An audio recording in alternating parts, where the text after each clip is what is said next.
ду бародар аз Тоҷикистон дар метрои Тулская кормандони пулисро куфтанд.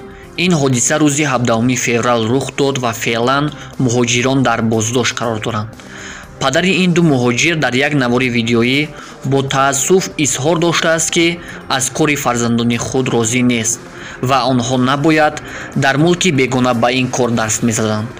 ба таъкиди Расулҷон Ҳамроев ба кормандони милиса фарзанди хурдии ӯ Умар ки ҳамагӣ 18 сол дорад дарафтодааст.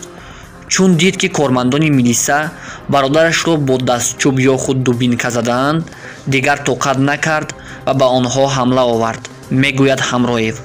Расулҷон Ҳамроев гуфт ба адвокатҳо суҳбат кардааст ва онҳо гуфтанд ки Саид Акрам ва Умар метавонанд бо ҷарима халос шаванд. ӯ гуфт барои таъмини ҳимояи ҳуқуқии фарзандонаш ба кӯмаки молиявӣ эҳтиёҷ дорад. Расулҷон Ҳамроев аз ҳамватанон хост ки барои пардохти пули адвокатҳои фарзандаш ба ӯ кӯмак расонанд. ёдовар мешавем ки пулиси Москва видеои бозпурсии Саид Акрам ва Умарро нашр кард.